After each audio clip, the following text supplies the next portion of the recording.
Do you feel unsure when you have to deal with tough hands like Ace King and Ace Queen? After studying thousands of hands and working closely with professional players, I've discovered exactly how to maximize profits and avoid costly mistakes. So in this session, I'm going to show you the simple, safe, and profitable strategies for correctly playing Ace King, Ace Queen, and similar challenging poker hands. We're starting off with it already. First hand, I'm going to get dealt Ace King offsuit in cutoff position, and the $10 straddle is going to be on. It's going to fold around to me. I'm going to find that 2.5x open here. I make it $25 to go. Both button and small blind are going to be folding. Big blind puts in a call, but the straddle is going to be laying it down. So we're going to be going heads up to a flop of King 5-6, 2 diamonds. If there's a beautiful flop for Ace King, this is going to be it. We have top here, top kicker. There's not too often we're going to be behind here. My opponent's going to start out with a check, and no point in checking back here. Our hand is just way too powerful. We need to start putting money in the pot right now. So I think about my sizing, and it's going to be about 66% of the pot. I make it $35 to go. After a couple of seconds, she's going to be putting in the call. We go to the turn, and it comes the 4 of clubs. She's going to check, and in this spot, that 4 may look a little bit scary, but I would only be scared of it if it was the 4 of diamonds, because it would be completing the flush draw from the flop. And yes, it does complete straights, but with the current stack to pot ratio, we do want to still be putting in this double barrel on the turn. So I think about my sizing again, and this time we're going to be bumping it up a bit more on the turn. And I'm going to be firing out a wager of $95. And I'm expecting Villain to just be putting in a call here, but she's not going to be doing that. She is finding the check raise in this spot, which I am completely surprised at that. I'm looking, seeing how much she's putting in the pot, and she's going to be bumping it up all the way to $225. Ace King was an extremely strong hand until we had checked raised here on the turn.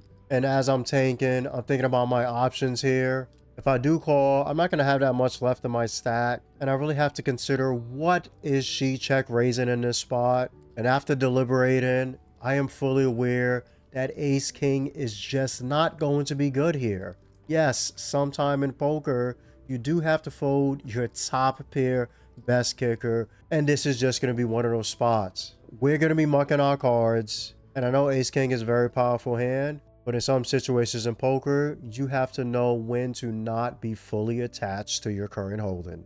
Next hand, we're going to get dealt Ace Queen suited, the heart variety in small blind position. No straddle on this time. It's going to fold around to my opponent in hijack. They're going to be finding a 6x open somehow, and they're going to be making it $30 to go. Keep in mind, in poker, you should never be opening 6x, and even with that 6x open, cutoff is going to be finding a call. It does fold around to me in small blind, and I have seen certain people in this spot want to just put in the call, and you may even want to just put in a call even more with your opponent opening 6x. But I believe there is a much better play that we can do here. Instead of calling, we're going to be going for that 3-bet, specifically a 3-bet squeeze in this situation. And it's going to be a massive one. I'm going to be bumping it up all the way to $135. And it does get back to the original opener. They're going to fold, and cutoff is going to muck as well. So look at that there. I was able to scoop $65 without even having to see a flop, just by showing massive aggression there, putting in that 3-bet squeeze. The main thing in poker is understanding when it does call for an aggressive play like this. And if you didn't know, I just started a free weekly poker email list. In my past 6 years of playing poker, I have never had a losing year. So if you want to discover how to win at poker consistently, click the pinned comment below to sign up for free. Third hand of the night, I'm going to get dealt pocket sixes, and I'm going to be in cutoff position. It's going to fold all the way around to me in cutoff. I'm going to find a 3x open here. I make it $15 to go. And notice I did not open 6x to $30. Button's going to be putting in the call, and everybody else is going to fold. So we're going to be going heads up to a flop of 4-3 jack, call diamonds. This is not the spot you want to be in when you have black sixes in your hand. I do have second best pair, but I could be behind to so many hands in my opponent's range. So because of those reasons, I'm not going to be putting in a c-bet here. I'm going to start out with a check. After a couple of seconds, my opponent's going to be checking back. We're going to go to the turn and it comes the 8 of spades. Luckily, that isn't the 8 of diamonds. I am not going to have third best pair. I am going to be checking again. My opponent puts out a small wager of $10. And yeah, because the size is so small, even with third pair, I'm going to take my chips. I'm going to be putting in the call. We go to the river and it comes my lady, the queen of diamonds. Unfortunately, now there is a 4-card flush out on board. I am going to be checking again and hope somehow my opponent just checks back. They are going to do just that. I'll let them know I have black sixes and they are surprisingly going to muck their cards. That is pretty unbelievable. I managed to scoop a pot, even though it's a small one, with 4th best pair. And I somehow didn't lose to a flush. No complaints here. That's definitely a W. It's back again. Hate it or love it. Ace King offsuit. And this time, we're going to be in under the gun position. I'm going to find that 3x open here. I make it $15 to go. Does fold around to my opponent and hijack. They're going to be putting in that 3-bet and they're bumping it up all the way to $50. It does fold all the way back around to me. And this is the spot where people tend to play Ace King wrong. Are there times you can just flat Ace King here? Yes, but it's very situational dependent, to be honest. Majority of the times you do not want to be playing a 3-bet pot out of position with this premium holding. We can do something a lot more fun and a lot more profitable. We're going to be going for that 4-bet, and not only is it going to be a 4-bet, it's going to be an Aunt Jemima moment. I am all in with Ace King offsuit. Yes, this is a spot you can find a 4-bet jam with Ace King, putting massive pressure on your opponent that's 3-betting. And after just a couple of seconds, they just lay it down. We managed to scoop a massive pot once again by being aggressive with Ace King. And this is how you're supposed to play it. Don't be scared with your premiums, ladies and gentlemen. If you want to profit and make money with them, you have to play these hands like you're not scared. Next hand we're going to get though, Ace 4 suited, and we're going to be in big blind position. Just going to fold to my opponent in hijack. They make it $15 to go. Goes all the way around to me in big blind, and we're going to be putting in the call. So we're going to be going heads up to a flop of King 10-9, 2 hearts. Not the best flop for Ace 4 suited. There is 1 club on board, and I do have some backdoor equity, 2 straights. And if an ace comes, I'll have top pair, weak kicker. Not being a pre-flop aggressor here, I'm going to start out with a check. My opponent's going to find a c-bet here. They make it $15 to go. Can't go anywhere yet. I'm going to be putting in the call. We go to the turn and it comes the 7 of hearts. Does not help me at all.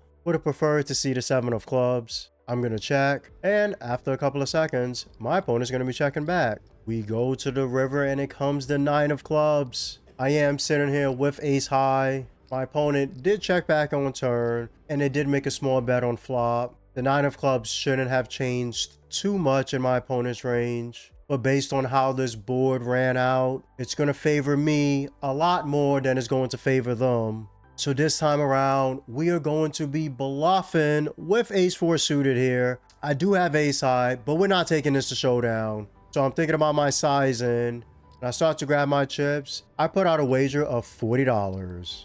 And after a little bit, they are going to be laying down their cards. And this is why in poker, you have to be very range aware. This is a perfect opportunity and spot to find a bluff. I am very happy I made a decision to pull this one off. We're going to have a premium again, a hand people sometimes aren't too comfortable with. I'm going to have ace queen offsuit in small blind position, and the straddle is going to be on again. It's going to fold to my opponent in hijack. They're going to put in that $10 limp. It makes its way around to button. They're going to be putting in that ISO, and they bump it up to $50. And by now, you should be already able to guess what I'm going to do with ace queen offsuit, right? It isn't as strong as ace queen suited, but we are still going to be aggressive. Yes, we're going to be putting in that 3-bet here, and I'm going to be re-raising it up all the way to $155. It's going to fold all the way back around to button. This time, we're not just going to take it down pre. Looks like we're going to the post. They are going to be putting in a call. So we're going to be going heads up to a flop of Jack, Jack, Queen, Rainbow. Beautiful flop for Ace Queen offsuit. Come on now. We have top pair, top kicker. There is going to be some Jack X in my opponent's range. But keep in mind, even if they do have a Jack, we can still hit a Queen to have a bigger full house than them. And we are going to be firing that C bet. I'm thinking about my sizing. I'm just going to be putting on a small wager here. I make it $100 to go. My opponent's thinking about it for a little bit, but eventually they are coming along with the call. We're going to go to the turn and it comes a 3 of clubs, pretty much a brick city unless they somehow floated pocket threes and also call that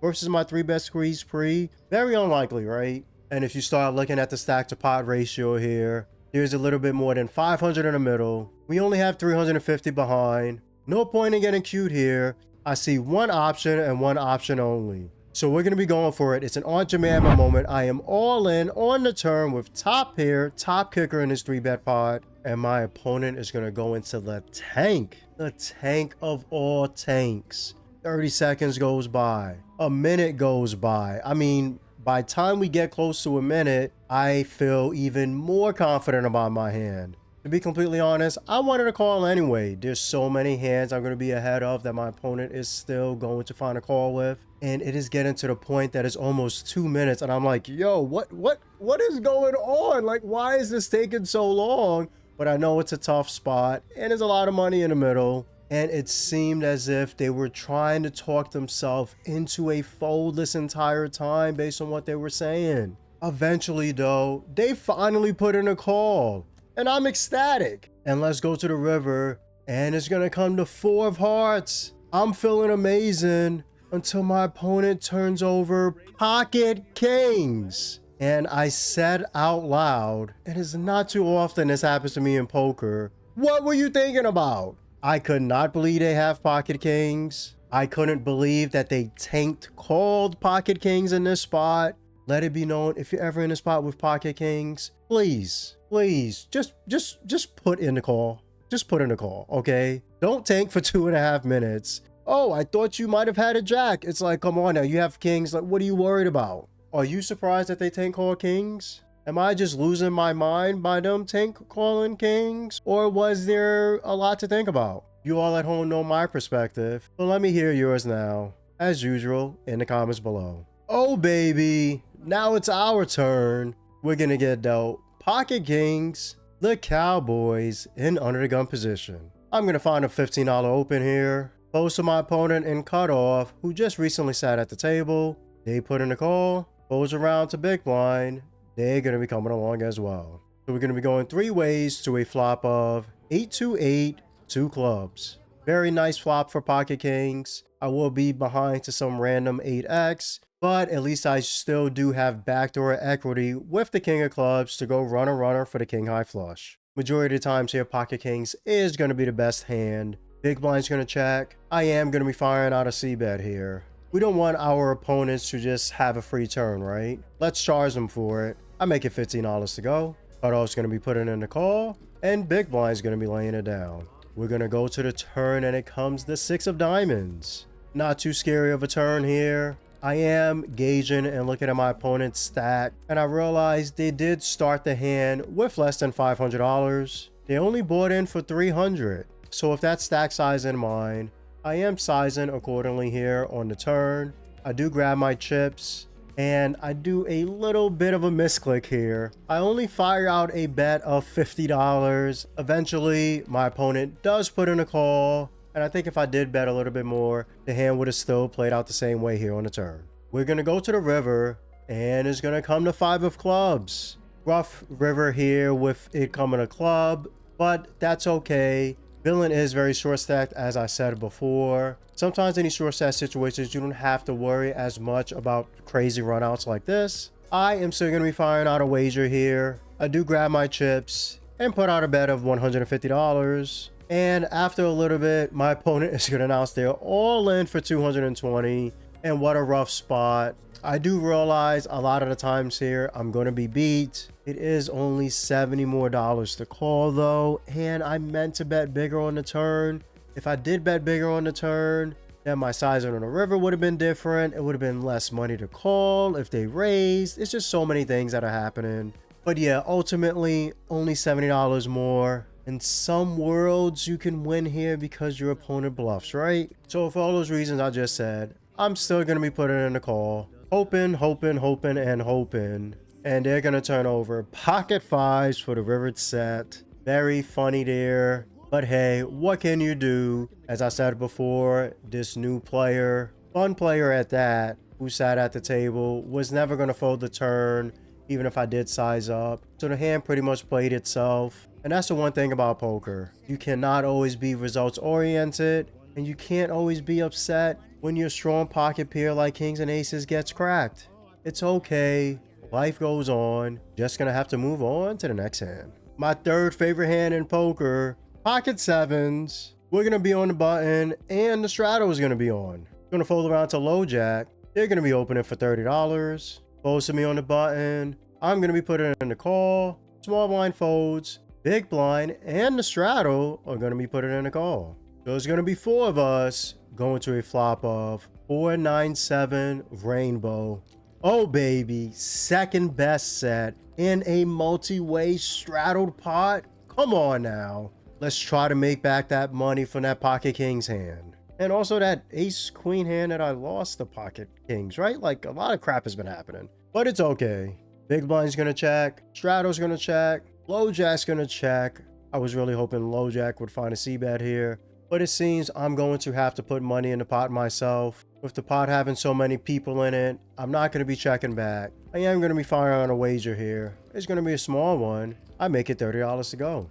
Big blind puts in a call, straddle folds, and low jack is going to be laying it down as well. So we're going to be going heads up to the turn, and it's going to come to two of spades. They're going to check. This time on the turn, we are going to be sizing it up. Backdoor flush draw is starting to come in. I would have preferred an overcard here because maybe my opponent is floating a hand like ace 10, ace jack, etc. But we still do have to put in a bet here. Think about my sizing, and I'm going to be making it $125 to go. After a couple of seconds, they're going to be laying it down. Sucks we don't get paid with our set. But hey, I did manage to make a little bit of money in this pot. We have an ace-x suited hand again. And once again, we're going to be in big blind. It's going to fold all the way around to my opponent on the button. They're going to be finding a 4x open here, making it $20 to go. Small blind's going to fold. And I am going to be putting in a call. We're going to go heads up to a flop of 5-9-8, two clubs. What a beautiful flop for ace-8 suited. I have second best pair. And I am drawn to the stone cold nuts if a club was to roll off. I'm feeling extremely good about this hand.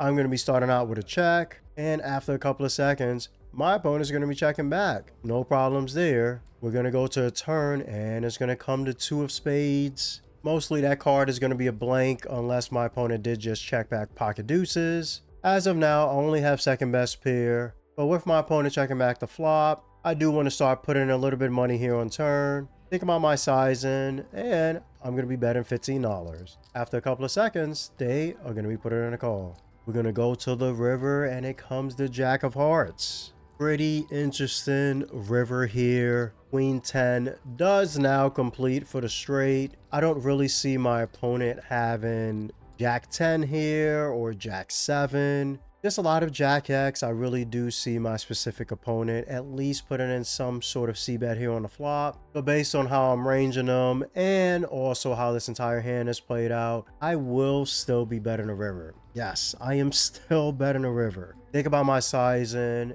and I'm just going to be putting out a small wager of $20. They do go into the tank for a little bit. About 15 seconds goes by, and eventually they do put in a call. I let them know I have ace-8 suited, and they do muck their cards. So what a very nice spot there to make some extra money there on the river. We got them again, pocket kings, the Cowboys. And this time it's going to be red kings in under the gun position. I'm going to be open at $15. It's going to fold all the way around to the blinds. Small blind and big blind are both going to be coming along with the call. So there's going to be three of us, and we're going to a flop of 9-8-3, two spades. Very good flop for pocket kings. Don't have the king of spades in my hand, so no backdoor flush equity. But the board isn't super connected. If it was 9-8-7, I would be more worried. So yes, I'm really feeling good about my overpair to the board right now.